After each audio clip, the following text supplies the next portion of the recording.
আসসালামু আলাইকুম। নতুন একটা রেসিপিতে সবাইকে স্বাগতম। আশা করি সবাই ভালো আছেন। আমিও ভালো আছি আলহামদুলিল্লাহ। দেশের বাইরে যে যেখান থেকে আমার ভিডিওটা দেখতে শুরু করেছেন, সবাই একটা লাইক দিয়ে ফুল ওয়াচ করে দিবেন ভিডিওটাকে। আর এখানে আমি আজকে শীতের মজাদার একটা পিঠা, পাটিসাপটা পিঠার রেসিপি তৈরি করে দেখাবো। খিরসা পাটিসাপটা। এখানে আমি প্রথমে নিয়ে নিলাম 2 কাপ পরিমাণ চালের গুঁড়া, আর নিয়ে নিলাম 1 কাপ পরিমাণ ময়দা। ময়দার পরিবর্তে এখানে আটাও ব্যবহার করা যাবে। আমি এখানে একটু বেশি পরিমাণে তৈরি করব, এই জন্য উপকরণ বেশি নিয়ে নিয়েছি। আপনারা যে যেমন তৈরি করবেন সেরকম করে নিয়ে নেবেন, তবে চালের গুঁড়াটা বেশি নিতে হবে। চালের গুঁড়া যা নেবেন তার অর্ধেক ময়দা বা আটা নেবেন, তাহলে কিন্তু পিঠাটা পারফেক্ট হবে আর খেতে ভালো লাগবে। স্বাদ অনুযায়ী লবণ দিয়ে দিলাম আমি। এর সাথে দিয়ে দিব গুঁড়ো দুধ,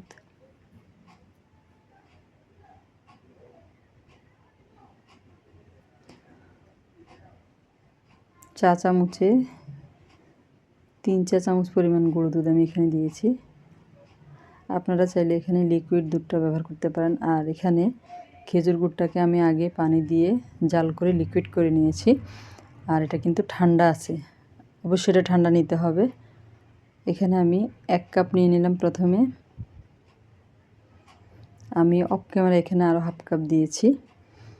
আর এখানে চালের গুঁড়ো যা নিয়েছি তার ডাবল পানি দিতে হবে, তাহলে আপনার এই ডোটা পারফেক্ট হবে। আর এই পাটিসাপটা পিঠার ডো কিন্তু একটু পাতলাই হয়, সেক্ষেত্রে পিঠাটা সুন্দর হয়, নরম স্মুথ হয়, আর খুব সুন্দর মতো যে পিঠার ব্যাটারটাকে ছড়িয়ে দেওয়া যায়। এই জন্য পাটিসাপটার পিঠাটা পিঠার ডোটা পাতলা করে তৈরি করে নিতে হয়, তাহলে আপনার পিঠা সুন্দর হবে, পারফেক্ট হবে। প্রথমে গুড়টা আমি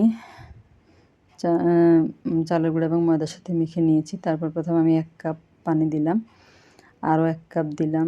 এইভাবে করে আমি যা চালের গুঁড়া নিয়েছি তার ডাবল পানি দিয়েছি, চালের গুঁড়া আর ময়দা যা নিয়েছি তার ডাবল পানি দিয়েছি। এখানে আমার 6 কাপের মতো পানি লেগেছে গুড় সহ। গুঁড়ো লিকুইড, এটাও পানি হিসেবে ধরেছি। পানির পরিবর্তে আপনারা চাইলে এখানে দুধ দিয়েও ডোটা তৈরি করে নিতে পারেন। এইভাবে করে হাত দিয়ে ডলে ডলে আমি ডোটাকে খুব সুন্দর করে তৈরি করে নিয়েছি।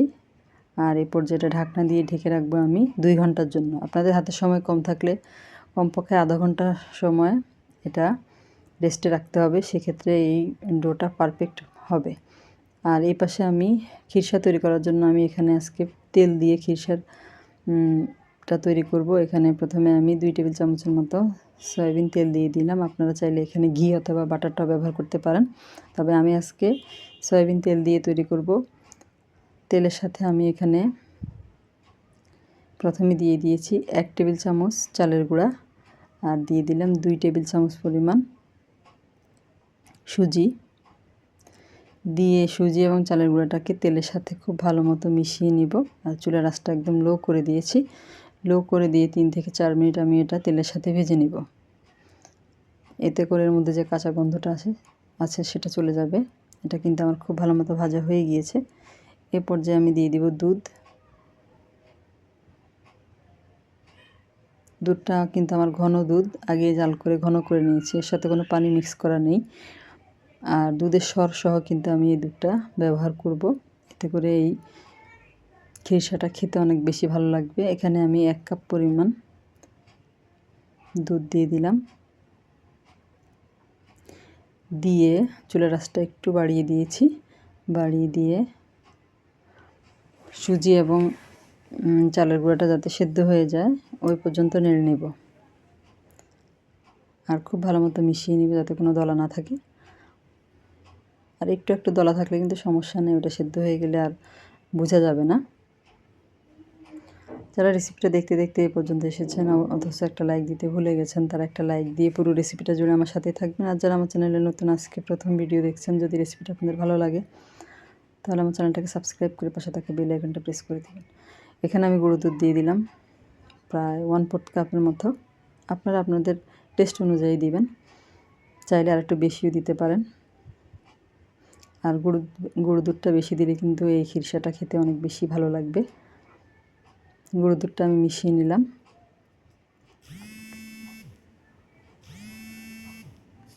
এ পর্যায়ে চুলার আঁচটা আমি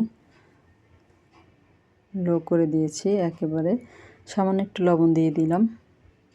যে কোনো মিষ্টি খাবার একটু লবণ দিলে কিন্তু টেস্টের ব্যালেন্সটা ঠিক থাকে, খেতে ভালো লাগে। এ পর্যায়ে আমি যেই গুড়টা আগে জাল করে নিয়েছিলাম ওটা এটা ঠান্ডা করাই আছে। আর চুলার আঁচটা এই মুহূর্তে একদম লো করে দিয়েছি। চাইলে চুলাটা বন্ধ করে দেওয়া যাবে, তাহলে আর কিন্তু দুধটা কেটে যাবে না। এই জন্য চুলাটা বন্ধ করে দিবেন অথবা একদম লো করে দিবেন। দিয়ে এই গুড়টা খিরসার সাথে মিশাতে হবে। গুড় দিয়ে আমি খুব ভালো মতো মিশিয়ে নিয়েছি।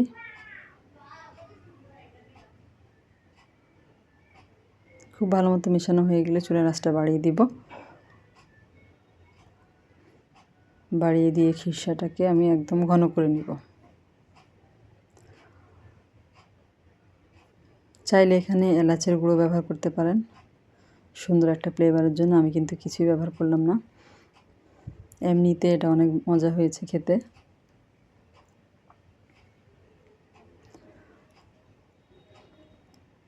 আর আমার রেসিপিটা দেখলে আপনারা একেবারে খুব পারফেক্টভাবে পাটিসাপটা পিঠাটা তৈরি করে নিতে পারবেন। আর যাদের কখনো পাটিসাপটা পিঠা পারফেক্টভাবে হয় না, তারা আমার এই রেসিপিটা অবশ্যই পুরো দেখবেন। এরপরে 2 ঘন্টা পরে আমি আমার এই ডোটাকে আবার একটা গোল চামচ দিয়ে নেড়ে চেড়ে মিশিয়ে নিলাম।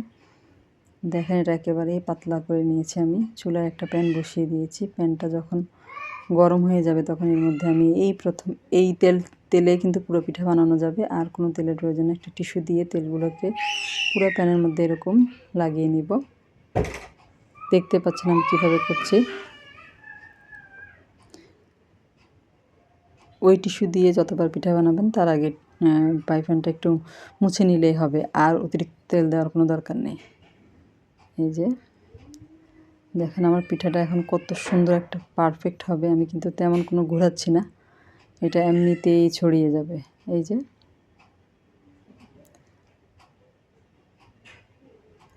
এমনিতে এটা ছড়িয়ে যাবে, খুবই সুন্দরভাবে হয়ে যাবে, বেশি সময় লাগবে না।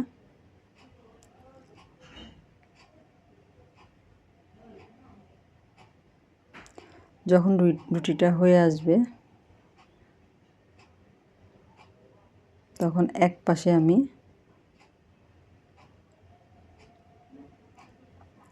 পুর দিব, অর্থাৎ খিরসাটা দিব আর কি। এই যে চামচ করে খিরসাটা নিয়ে নিলাম।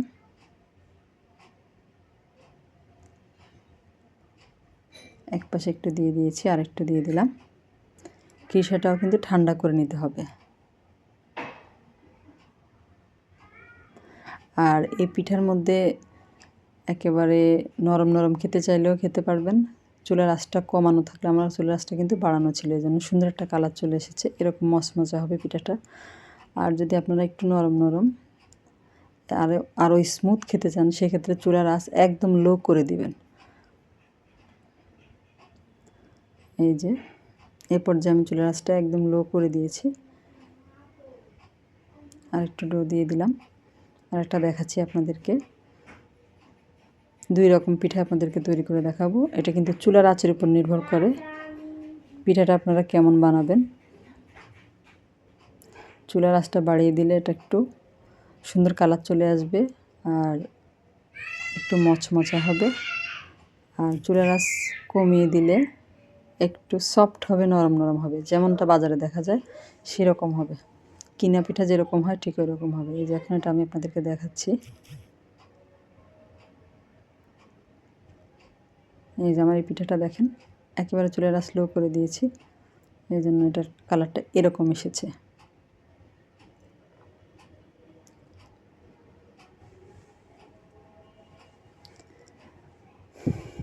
রেসিপিটা কেমন লাগলো অবশ্যই কমেন্ট করে জানাবেন।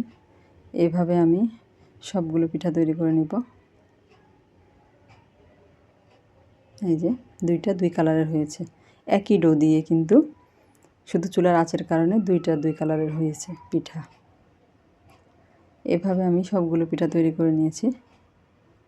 এই যে কিছু আমি একটু আঁচ বাড়িয়ে করেছি, কিছু কম আঁচে করেছি, এই জন্য 2 কালার হয়েছে পিঠাগুলা। আপনাদেরকে একটা ভেঙে দেখাচ্ছি কতটা পারফেক্ট হয়েছে আমার এই পাটিসাপটা পিঠা।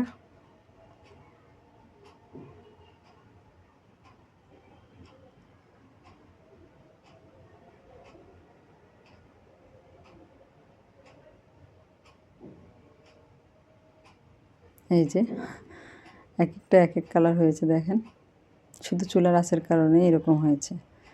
একটা আপনাদেরকে ভেঙে দেখাচ্ছি যে এটা কতটা পারফেক্ট হয়েছে, আর খেতে কিন্তু খুবই মজা হয়েছিল। সবাই অনেক বেশি ভালো থাকবেন। আল্লাহ হাফেজ।